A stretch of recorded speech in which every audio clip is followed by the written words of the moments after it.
Programme four site کے ایک اور ایپیسوڈ کے ساتھ میں ہوں آپ کی میزبان سمیر نواز۔ اپنے آج کے اس پروگرام میں ہم بات کریں گے اقوام متحدہ کے 77ویں اجلاس کے حوالے سے۔ اس سال جو اجلاس ہوا ہے اور جو نہایت اہمیت کا حامل قرار دیا جا رہا ہے بالخصوص پاکستان کے حوالے سے، کیونکہ جو موسمیاتی تبدیلیاں ہیں، جو گلوبل وارمنگ ہے، اس کے سب سے زیادہ نتائج ہمیں نظر آ رہا ہے کہ پاکستان کو بھگتنے پڑے ہیں، جس کا ہر فورم پر جو ہے وہ اظہار کیا گیا ہے۔ اور اقوام متحدہ کے اجلاس کے دوران نہ صرف پاکستانی مندوبین کی جانب سے بلکہ اقوام متحدہ میں جتنے بھی ممالک کے سربراہان کی شرکت رہی ہے، ان تمام لوگوں نے پاکستان کے اس قدرتی آفت کے حوالے سے تمام ممالک سے امداد کی اپیل کرتے ہوئے کہا ہے کہ پاکستان ایک ایسا ملک ہے جس کا اس گلوبل وارمنگ میں نہ ہونے کے برابر کردار ہے، لیکن اس کے باوجود اس کے تمام تر اثرات اور اس کے نتائج پاکستان کو بھگتنا پڑ رہے ہیں۔ تو پاکستان کے وزیر اعظم شہباز شریف اقوام متحدہ کے اس اجلاس میں کس حد تک راضی کر سکے ہیں تمام تر ممالک کو اس بات پر آمادہ کرنے میں کہ پاکستان کا کوئی قصور نہ ہوتے ہوئے بھی جو سزا ملی ہے اس کو بھاری جانی و مالی نقصان کی مد میں اس کو کس طرح سے پورا کیا جا سکتا ہے؟ کیا اقوام عالم اس بات کو ایڈمٹ کرتے نظر آ رہے ہیں؟ کیونکہ خود اقوام متحدہ کے سیکریٹری جنرل اینٹونیو گوتریس نے اس بات کا اعتراف کیا ہے کہ پاکستان کا 1/3 حصہ پانی میں ڈوب چکا ہے اور فوری طور پر اگر لوگوں کو امداد فراہم نہ کی گئی تو آئندہ آنے والے دنوں میں مزید بڑے پیمانے پر جانی اور مالی دونوں اقسام کی نقصان کا سامنا کرنا پڑے گا۔ ساتھ ساتھ ہم کچھ بات چیت کریں گے اقوام متحدہ میں وزیر اعظم پاکستان کی تقریر کے حوالے سے، جس کو خاصا کرٹیسائز بھی کیا جا رہا ہے اور مختلف فورمز پر اس کو تعریف بھی اس کی جا رہی ہے کہ جو پوائنٹس انہوں نے اپنی اس تقریر میں شامل کیے یقیناً وہ لائق تحسین ہیں، اور جس طرح سے کھل کر اظہار کیا ہے اپنی بات کا فلسطین کے حوالے سے، کشمیری بھائیوں کے حوالے سے، بھارت کے ساتھ تمام تر تعلقات کو لے کر، اور وہ جو مستقبل کے لیے پاکستان کی اس وقت کنڈیشنز ہیں IMF کے حوالے سے، اس پر بھی خاصی تعریف کی جا رہی ہے۔ لیکن جو اپوزیشن ہے پاکستان کی، اس نے یقیناً اس بات کو بھی تنقید کا نشانہ بنایا ہے۔ تو اقوام متحدہ کے اجلاس کے اوپر بات چیت کرنے کے لیے ہمارے ساتھ موجود ہوں گے امریکہ سے سینئر صحافی فہیم میاں، ہمیں جوائن کریں گے لیکن ایک بریک کے بعد۔ ویلکم بیک ناظرین، پروگرام فور سائٹ میں ایک بار پھر آپ کو خوش آمدید کہیں گے۔ پروگرام میں گفتگو کا آغاز کریں گے، سینئر صحافی فہیم میاں ہمارے ساتھ موجود ہیں جو اقوام متحدہ کے اس تمام تر سیشن کو کور کرتے رہے ہیں اور خاصا گہرا اور عمیق تجزیہ پیش کرتے ہیں اس تمام تر صورتحال کے حوالے سے۔ بہت شکریہ فہیم میاں آپ نے وقت دیا سر پروگرام کے لیے۔ سب سے پہلے مجھے یہ بتائیے کہ جس طرح سے یہ کہا جا رہا ہے کہ وزیر اعظم پاکستان نے اپنے اسٹے کے لیے جس ہوٹل کا انتخاب کیا ہے اور جو میسج لے کر گئے تھے اس وقت ہم دنیا کو یہ بتانے کے لیے کہ گلوبل وارمنگ یا موسمیاتی تبدیلیوں کے حوالے سے جس طوفان کا ہمیں سامنا ہے، جس پریشانی کا، جس آفت کا ہمیں سامنا ہے، تو اس صورتحال میں جو وزیر اعظم شہباز شریف سیلاب کے بعد رونما ہونے والی سچویشن کے بعد جس طرح کا انہوں نے ہوٹل منتخب کیا اپنے اسٹے کے لیے، وہ خاصا مہنگا ہے۔ اور کیا آپ کو لگتا ہے کہ بحیثیت وزیر اعظم جب ہم یہ کہہ رہے ہیں کہ ملک جو ہے وہ آفت زدہ ہے، لوگ جو ہیں وہ پانی میں ڈوبے ہوئے ہیں، 3 کروڑ سے زیادہ کی آبادی متاثر ہوئی ہے، آپ کو لگتا ہے کہ اتنے مہنگے ہوٹل میں جو ہے وہ اسٹے کرتے ہوئے جس طرح ہم امداد طلب کر رہے ہیں تو کوئی ہماری مدد کرے گا اس تمام تر صورتحال میں؟ دیکھیں، جہاں تک بات ہے کہ انہوں نے اپنے موقف کو جو ہے وہ بہتر انداز میں بیان کیا، اس میں کوئی وہ دو رائے نہیں ہے۔ ان کا انداز بیان بہت خوب تھا۔ انہوں نے پہلے سیلاب متاثرین کے حوالے سے جو پاکستان میں جو تباہی آئی ہے اس کا ذکر کیا، اس کو بہت اچھے انداز میں بیان کیا عالمی دنیا کے سامنے یونائیٹڈ نیشن میں اپنی اسپیچ میں۔ پھر اس کے بعد انہوں نے جو ہے کشمیر کے موضوع پر بات کری، پھر اس کے بعد انہوں نے افغانستان کے حوالے سے بات کری، پھر اس کے بعد انہوں نے جو ہے وہ جو آپ کہہ رہے ہیں اسلام فوبیا کے اوپر بھی انہوں نے بات کری تھی۔ پھر آخر میں آگے انہوں نے دوبارہ کشمیر پہ بات کی، اور کشمیر پہ بات کرتے ہوئے انہوں نے یہ کہا کہ اس مسئلے کا حل صرف اور صرف ڈائیلاگ ہے، اس کو ٹیبل پہ بیٹھ کے مذاکرات کے ذریعے ہی جو ہے وہ حل کیا جا سکتا ہے۔ 1947 سے لے کے اب تک پاکستان اور بھارت کے درمیان جو بھی جنگیں ہوئیں اس کا نتائج صرف نقصان کی صورت میں سامنے آئے ہیں، کسی بھی ملک کو فائدہ نہیں ہوا۔ دونوں ممالک کے پاس ہتھیار بھی ہیں، طاقت بھی ہے، سب کچھ ہے، مگر انہوں نے پھر بھی کہا کہ اس کو جو ہے مذاکرات کے ذریعے ہی حل ہونا چاہیے۔ اور جہاں تک آپ نے بات کری کہ وہ ایک مہنگے ہوٹل میں ٹھہرے ہوئے تھے، بالکل ایسا ہی ہوا ہے۔ وہ سیلاب زدگان کے لیے جو ہے انہوں نے ہر جگہ جو ہے وہ مدد طلب کری، پاکستان کے لیے مدد طلب کری، اور وہ جس ہوٹل میں ٹھہرے ہوئے تھے وہ 58 اسٹریٹ اور 5th ایونیو پہ ایک مہنگا ترین ہوٹل پلازا ہوٹل ہے، اس میں وہ ٹھہرے ہوئے تھے. اور اس حوالے سے جب صحافیوں نے وزیر اطلاعات جو ہے مریم اورنگزیب سے جب بات کری تو کہ اتنا اخراجات ہو رہے ہیں، یہ ہو رہے ہیں، وہ ہو رہے ہیں، اس کے تو انہوں نے کہا تھا کہ اس بات کا جواب میں پاکستان جا کر دوں گی. تو اب یہ نہیں سمجھ میں آ رہا ہے کہ وہ جو اتنے اخراجات ہوئے ہیں، کیونکہ اس ہوٹل کے کمرے کا جو ایک سوٹ ہے اس کا کرایہ $3000 سے لے کے 3500 تک کا ہے ایک نائٹ کا. ٹھیک ہے، اب یہ نہیں سمجھ میں آ رہا وہ جو ان کے اخراجات تھے وہ اخراجات جو ہیں وہ حکومت پاکستان پے کر رہی تھی یا یہ خود اپنی جیب سے پے کر رہے تھے، کیونکہ ان کا یہ کہنا تھا کہ ہم اس بات کا جواب پاکستان جا کر دیں گے. اب وہ پاکستان جائیں گے تو ہی جواب دیں گے. مگر ہاں یہ بات حقیقت ہے کیونکہ اس وقت جو وزیر خارجہ اور وزیر اعظم دونوں ایک الگ الگ سیاسی جماعتوں سے ان کا تعلق ہے.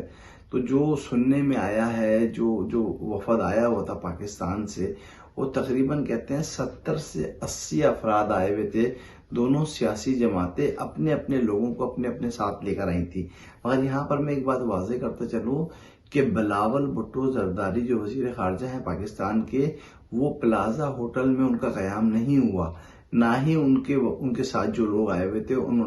ان کا قیام مینہٹن میں ہی کسی ہوٹل میں تھا. مگر وہ اتنا ایکسپینسو ہوٹل نہیں تھا جتنا کہ پلازا ہوٹل ایکسپینسو ہے. فہیم صاحب یہ بتائیے کہ ان کی تقریر کو بھی اپوزیشن کی جانب سے یا کچھ حلقوں کی جانب سے خاصا تنقید کا نشانہ بنایا جا رہا ہے، اور جو ایک بات کی جاتی رہی ہے اس سے پہلے بھی، اور جب میاں نواز شریف وزیر اعظم رہے تھے پاکستان کے اور جب وہ بھی ڈیفرنٹ فورمز کے اوپر تقریر کرتے تھے یا خطاب کرتے تھے تو ان کے ساتھ بھی یہ بات کہی جاتی تھی کہ جی یہ پرچیوں سے دیکھ کر جو ہے وہ بات کرتے ہیں. اور اس مرتبہ بھی سوشل میڈیا پر خاصا تنقید کا نشانہ بنایا جا رہا ہے. وہ یقیناً پاکستان تحریک انصاف کے فینز بھی ہو سکتے ہیں اور دیگر لوگ بھی ہو سکتے ہیں جو یہ سمجھتے ہیں کہ عمران خان جب بھی اتنے بڑے پلیٹ فارمز کے اوپر بات کرتے تھے تو ان کو کسی پرچے کی، ان کو کسی تحریر کی ضرورت نہیں پڑتی تھی. لیکن جو شہباز شریف ہیں انہوں نے اس مرتبہ بھی تحریری مسودہ اپنے سامنے رکھا اور وہ بھی پرچیاں دیکھ کر بات کرتے رہے. تو کیا نظر آ رہا تھا اوورآل، ان کی باڈی لینگویج کیا بتا رہی تھی؟ کیا واقعی جو تحریر سامنے رکھی تھی اس کو دیکھ کر ان کو بات کرنے کی ضرورت تھی، یا جن جذبات کا انہوں نے اظہار کیا ہے وہ نیچرل تھے؟ دیکھیں، سوشل میڈیا پہ اس طرح کی چیزیں تو چلتی رہتی ہیں. ہر سیاستدان کے مخالفین بھی ہوتے ہیں اور حامی بھی ہوتے ہیں. میں تھوڑی سی آپ کو ایک حقائق میں، جس دن شہباز شریف وزیر اعظم پاکستان میاں محمد شہباز شریف کی تقریر تھی، اس دن میں صبح سے شام تک وہیں تھا. اس سے پہلے نیوزی لینڈ اور جو دیگر ممالک کے جو سربراہان تھے انہوں نے جو آ کے تقریر کی ہیں، وہ سب بھی تقریر اپنی لکھ کے لائے تھے. اور اس موقع پر یا ایسے پلیٹ فارم پر، آپ کہہ لیں اتنے بڑے پلیٹ فارم پہ، کوئی بھی سربراہ ہوتا ہے وہ اپنی تقریر لکھ کے لاتا ہے. وہ یہ نہیں ہوتا کہ وہ دیکھ کے مسلسل ہی اس کو پڑھ رہا ہوتا ہے. اس نے پوائنٹس لکھے ہوئے ہوتے ہیں اور ان پوائنٹس کے اوپر وہ اسپیچ دے رہا ہوتا ہے، بات تقریر کر رہا ہوتا ہے. تو ایسا نہیں ہے کہ شہباز شریف صرف پرچیاں دیکھ کے، جو سوشل میڈیا پہ میری نظر سے بھی کچھ پوسٹیں گزری ہیں، ایسا نہیں ہوا. وہ پوائنٹ دیکھتے تھے اور اس کے بعد پھر وہاں پہ جو یو این کے جو اجلاس میں جو لوگ بیٹھے ہوئے تھے ان کو طرف دیکھ کر پھر پوری آپ جا کے ویڈیو دیکھیں نا اگر اس کی نکال کے، تو انہوں نے جو ہے وہ مسٹر پریزیڈنٹ کو مخاطب کر کے انہی کی طرف دیکھ کے وہ باتیں کر رہے تھے، اور جو دوسرے لوگ وہاں بیٹھے ہوئے تھے انہی کو مخاطب کر جو ہے وہ اسپیچ کر رہے تھے. اور باقی جہاں تک رہ گئے سوشل میڈیا، تو سوشل میڈیا تو آپ کو پتہ ہے کہ کچھ زیادہ ہی آزاد ہے، جس کا جو دل کرے وہ لگا دے والی بات ہے. بہرحال ایسا وہ نہیں ہے، جو چیز صحیح ہے وہ صحیح ہے. جیسے آپ نے ان کی بات کری ہوٹل کی، وہ بھی بالکل درست ہے. جہاں پر اختلاف کرنا چاہیے اس چیز سے اختلاف کریں، مگر جہاں تک بات ہے یہ کہ ان کو پڑھنا نہیں آتا، اور ان کا میں آپ کو میں نے خود وہاں موجود تھا، بھئی ان کا کانفیڈنس لیول دیگر ممالک کے جو سربراہان جو ان سے پہلے آئے تھے ان کے مقابلے میں میاں شہباز شریف کا جو کانفیڈنس لیول تھا وہ کافی حد تک بہتر تھا. ٹھیک ہے فہیم صاحب، یہ بتا دیجئے کہ اقوام متحدہ میں کی جانے والی وزیر اعظم کی تقریر کو آپ کس طرح سے دیکھتے ہیں؟ کیا کچھ اس میں نیا تھا، اور کیا اس میں ایسی بات تھی جو ماضی میں کی گئی تقریر سے تھوڑی مختلف ہے؟ کیا کچھ روایتی بیان تھا یا اس میں کچھ نئی چیز بھی آپ کو نظر آئی؟ دیکھیں، پہلے تو میں یہاں پہ سمین آپ کو یہ بتاتا چلوں کہ بطور وزیر اعظم اتنے بڑے پلیٹ فارم پہ شہباز شریف کی یہ پہلی تقریر تھی. ٹھیک ہے، اور تقریر جو ہے اس کو آپ یہ سمجھ لیں کہ ان کا جو نمبر آنا تھا وہ 1 گھنٹہ تاخیر سے آیا، کیونکہ ہر ملک کے سربراہ کے پاس 20 منٹ ہوتے ہیں تقریر کرنے کے لیے، اور تبھی تقریباً تھوڑا تھوڑا ٹائم اوپر لیتے لیتے تو جب میاں شہباز شریف صاحب کا نمبر آیا تو وہ 1 گھنٹہ تاخیر ہو چکی تھی ان کے مقررہ وقت سے، اور شہباز شریف صاحب نے خود بھی تقریباً 29 منٹ کی جو ہے وہ اپنی تقریر کی، ایون کہ ان کے پاس پوائنٹس نوٹ تھے، مگر وہ بعض معاملات میں تھوڑے سے جذباتی ہو کر بولے تو وہ جو ہے اس کی ڈیپتھ میں گئے بات کی، تو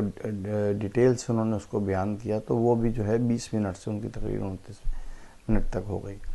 یہ روایتی بیان تو آپ نہیں کہہ سکتے، جیسے کہ آپ کا سوال تھا، انہوں نے بڑی ڈیٹیل سے بات کی، جو بھارت کے اندر جو خواتین کے حجاب وغیرہ کھینچنے کی باتیں ہوتی تھیں اس کے اوپر بھی انہوں نے روشنی ڈالی، پھر پاکستان کے سربراہ کی حیثیت سے افغانستان کے مسائل پر بھی انہوں نے بات کری، اور جو آپ یہ سمجھ لیں کہ جو دیگر معاملات تھے، مطلب ان کا سب سے تو آپ یہ پہلے تو ان کا جو مین ٹاپک تھا وہ سیلاب زدگان کی مدد کرنا تھا، سب سے بڑی اس پہ بات تھی، پھر کشمیر کے ایشو پر بھی بات کری۔ بہرحال روایتی تقریر پھر بھی آپ اس کو نہیں کہہ سکتے، انہوں نے بہت ساری ایسی باتیں کریں جس پہ واقعی ہی روشنی ڈالنے کی ضرورت تھی۔ ٹھیک ہے، ایک بریک لیں گے، بریک کے بعد واپس آئیں گے تو آپ سے کچھ مزید گفتگو کریں گے، ہمارے ساتھ رہیے۔ ویلکم بیک ناظرین، پروگرام فور سائٹ میں ایک بار پھر آپ کو خوش آمدید کہیں گے۔ اقوام متحدہ کے 77ویں اجلاس کے حوالے سے کچھ بات چیت ہم کر رہے ہیں۔ وزیر اعظم پاکستان شہباز شریف کے جو یہ پہلا موقع تھا ان کو اقوام متحدہ میں بحث کے وزیر اعظم اپنی تقریر کرنے کا اور لوگوں کو متوجہ کرانے کا پاکستان کی صورتحال کے حوالے سے، اس پر ہم کچھ گفتگو کر رہے ہیں۔ فہیم میاں ہمارے ساتھ موجود ہیں۔ یہ بتائیے کہ اس تمام تر دورے کے دوران یا اس اقوام متحدہ کے سیشن کے دوران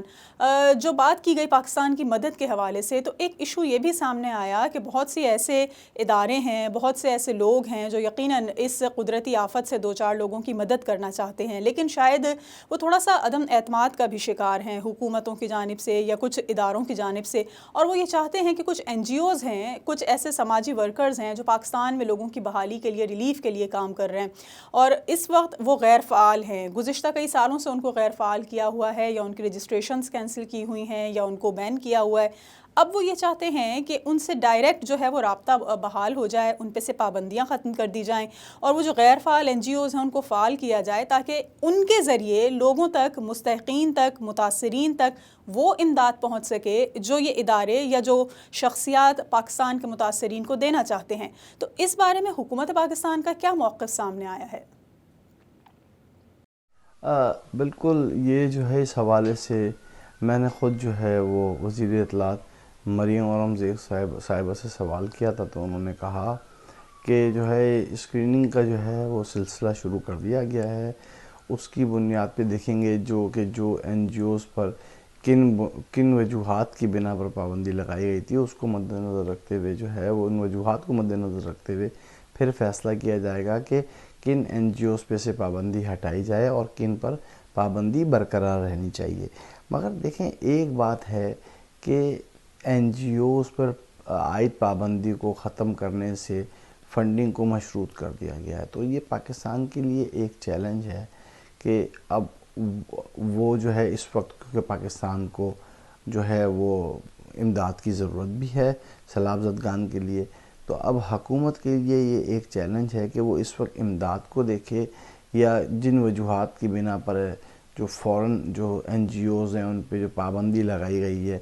اس وجوہات کو دیکھے۔ اب یہ فیصلہ تو حکومت نے ہی کرنا ہے کہ وہ پابندی برقرار رہے گی ان NGOs کے اوپر یا نہیں۔ فہمیہ، یہ بتائیے کہ وزیر اعظم کی اقوام متحدہ میں تقریر کے دوران پاکستان تحریک انصاف امریکہ کے زیر اہتمام ایک احتجاج بھی کیا گیا تھا، اور کہا یہ جا رہا تھا کہ جو یہ احتجاج کیا جا رہا ہے وہ اس منتخب حکومت کا یا سلیکٹڈ حکومت کا، یا جس کو کہا جاتا ہے کہ یہ ایک ایسی حکومت ہے جو دوسرے لوگوں کی ایما پر قائم کی گئی ہے۔ اس احتجاج کا مقصد کیا تھا اور یہ کتنا کامیاب رہا؟ سمین، دیکھیں میں آپ کو ایک چیز سمجھاتا ہوں۔ پہلے تو میں آپ کو یہ بتاتا چلوں، یہ جو احتجاجی مظاہرہ تھا یہ اس کی تیاریاں سمجھ لیں آپ 2 ویک پہلے سے شروع کر دی گئی تھیں،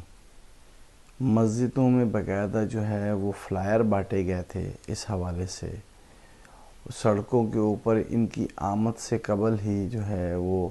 شہباز شریف کے خلاف جو ہیں وہ بینرز بنا کے وہ لگائے گئے. ایون کہ اقوام متحدہ کے سامنے جو بیریکیڈز پڑے ہوئے تھے اس کے اوپر بھی ان کی تصویر اور اس پہ کیوی شو پالش اور اس پہ کراس کے نشان اور چور چور لکھے ہوئے اس طرح کے بینر انہوں نے بنا کے وہ بھی ان بیریکیڈز پہ لگا دیے گئے تھے. پھر بس وہ ایک دو دن بعد نہ جانے کون سی وہ افراد تھے, کون سی وہ قوتیں تھیں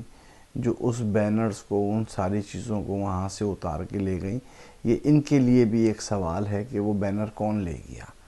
ٹھیک ہے, ابھی تک کوئی سامنے نہیں آیا کہ وہ بینرز کہاں گئے. بہرحال شہباز شریف صاحب کی آمد سے قبل وہ بینر وہاں سے غائب ہو گئے تھے جو وہاں لگائے گئے تھے مینہٹن میں سڑکوں پر, یا آپ یہ سمجھ لیں کہ خاص کر کے اقوام متحدہ کے سامنے کراس دا اسٹریٹ جو بیریکیڈز پڑے ہوئے تھے اس پہ جو لگے ہوئے تھے وہ غائب ہو گئے. اچھا خیر, بہرحال یہ تو ایک الگ ٹاپک میں نے لے گیا. اس پہ یہ مظاہرے کی انہوں نے باقاعدہ تیاریاں کیں, فلائرز بانٹے, اور لوگ ایکسپیکٹ کر رہے تھے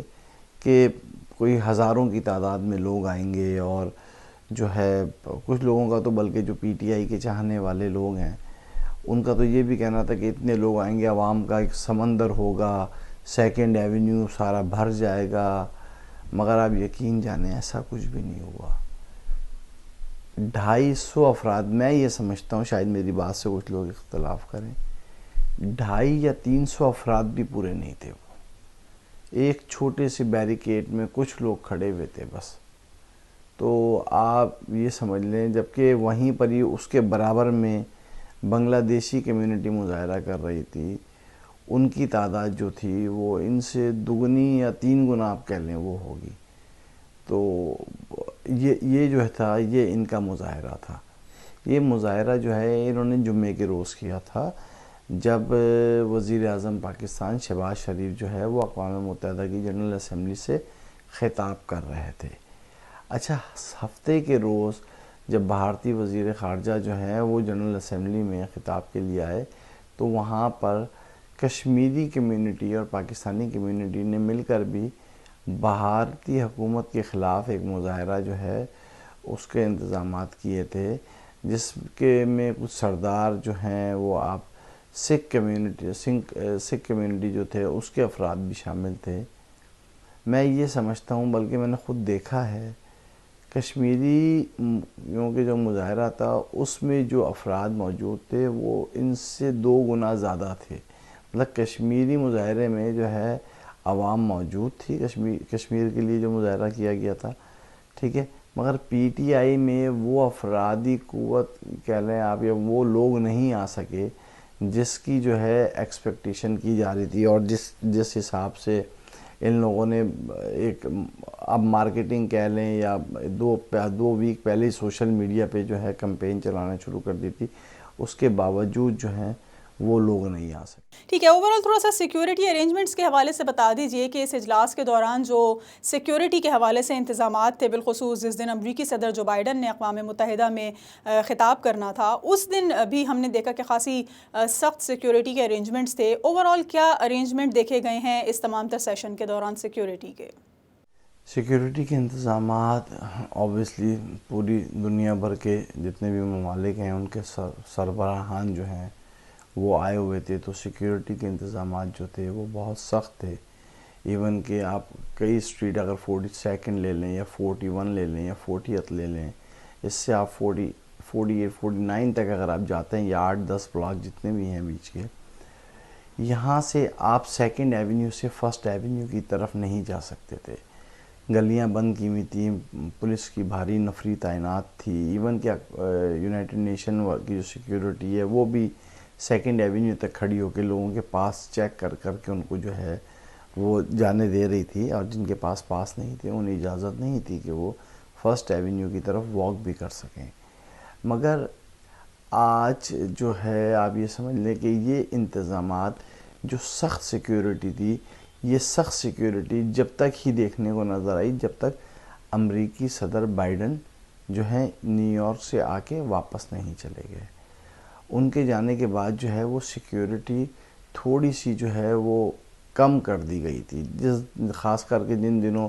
جو بائیڈن صاحب جو ہیں وہ امریکی صدر موجود تھے، ان دنوں تو بہت سخت سیکیورٹی تھی۔ اس کے بعد جو ہے بلکہ ہفتے کے روز جب ہم اقوام متحدہ کی طرف گئے ہیں کشمیری جو پروٹیسٹ تھا ان کو کور کرنے کے لیے، تو وہاں پر تو سیکیورٹی بالکل ہی چینج ہو چکی تھی۔ ایون کہ 42nd اسٹریٹ جو تھی وہ کھلی ہوئی تھی، آپ جو ہیں فرسٹ ایونیو کی طرف جا سکتے تھے، 43rd 44 45 46 میں نے ان ساری گلیاں کراس کرنی، وہاں جو بیریکیڈز لگے ہوئے تھے، پولیس تعینات تھی، گلی میں کوئی جا نہیں سکتا تھا، کوئی آ نہیں سکتا تھا۔ تو اب تو اس پہ آج تو باقاعدہ ٹریفک آتی جاتی نظر آ رہی تھی، نہ بیریکیڈز تھے، نہ کاپس بھی، نہ پولیس بھی نظر نہیں آ رہی تھی وہاں پہ۔ تو وہاں 47 اسٹریٹ جو ہے وہ مختص کی ہوئی تھی مظاہرین کے لیے۔ ادھر ایرانی کمیونٹی نے بھی آ کے مظاہرہ کیا، پاکستانیوں نے بھی کیا، اور دوسرے ممالک کے چائنیز بھی تھے، اور سردار انڈین کمیونٹی بھی تھی۔ مگر یہاں پر میں ایک چیز آپ کو اور بتاتا چلوں کہ ایون کہ جب جو بائیڈن بھی یہاں موجود تھے تو ایسا نہیں ہے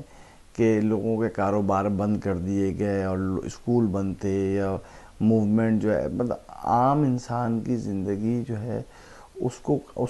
پہ کوئی فرق نہیں پڑا، اس کو کسی قسم کی پریشانی کوئی نہیں تھی۔ اسٹورز کھلے ہوئے تھے، آپ جا کے شاپنگ کر سکتے تھے، چیزیں لے سکتے تھے، آپ اسکول جا رہے تھے بچے، ساری چیزیں وہ نارمل لائف تھی ان کی، ان کو کوئی فرق نہیں پڑ رہا تھا۔ مگر ہاں، جن کو اندر جانے کی اجازت دی جا رہی تھی وہ صرف وہی لوگ تھے جن کے پاس موجود تھے۔ بہت شکریہ فہیم میں ہمارے ساتھ موجود تھے، اور ہم نے کچھ بات چیت کی اقوام متحدہ کے حال ہی میں ہونے والے اس اجلاس کے حوالے سے، جس کے بارے میں یہ کہا جا رہا ہے کہ تمام تر مرکز جو ہے وہ پاکستان رہا، کیونکہ پاکستان اس وقت جس طرح سیلابی صورتحال سے دوچار ہے، اور تمام تر وہ ممالک جو اقوام متحدہ کے اس وقت ہمیں رکن کے طور پر نظر آتے ہیں، ان میں پاکستان وہ ملک ایسا نظر آیا جہاں پر اس وقت بارشوں کے بعد اور موسمیاتی تبدیلی کے بعد، یا گلوبل وارمنگ جس کو کہا جا رہا ہے، اس کے بعد سب سے زیادہ اثرات اس خطے میں نظر آئے ہیں، اور پاکستانیوں کو نہ صرف اپنی جانیں دے کر اس کا خمیازہ بھگتنا پڑ رہا ہے، بلکہ اربوں روپے کے نقصان کا بھی سامنا ہے، کیونکہ نہ صرف یہ کہ کھڑی فصلیں تباہ ہو گئی ہیں، بلکہ ایسی تمام تر اراضی بھی اب خراب ہو چکی ہے، اس سیلابی پانی کی نظر ہو چکی ہے، جس پر آئندہ کچھ مہینوں میں نئی فصلیں کاشت ہونا تھی۔ لہٰذا بہت سے ایسے خدشات اب بھی جنم لے رہے ہیں، بہت سے ایسے تحفظات ہیں جو دور نہیں کیے جا سکے ہیں، اور بہت سے ایسے مشکلات سے دوچار لوگ ہیں جن کی پریشانی اس وقت بھی حل کرنے کی ضرورت ہے، اور سینکڑوں لاکھوں وہ لوگ جو کھلے آسمان تلے امداد کے منتظر ہیں، ان لوگوں کو امداد کی ضرورت ہے۔ یہ بات باور کرانے کی کوشش کی گئی ہے، نہ صرف وزیر اعظم شہباز شریف کی جانب سے، بلکہ اس اقوام متحدہ کے پلیٹ فارم پر جتنے بھی ممالک کے سربراہان گفتگو کرتے ہوئے نظر آئے، چاہے وہ ترکی کے ہوں، چاہے وہ فرانس کے ہوں، چاہے وہ کسی دوسرے ملک کے ہوں، انہوں نے اس بات کی کوشش کی کہ لوگوں کو راضی کر سکیں کہ پاکستان میں موجود لوگوں کو اس مشکلات سے نکالنے میں مدد کر سکیں۔ آج کے اس پروگرام کے لیے اتنا ہی، اگلے ہفتے ایک اور موضوع کے ساتھ حاضر ہوں گے۔ پروگرام ٹیم کے ساتھ سمین نواز کو اجازت دیجیے، اللہ نگہبان۔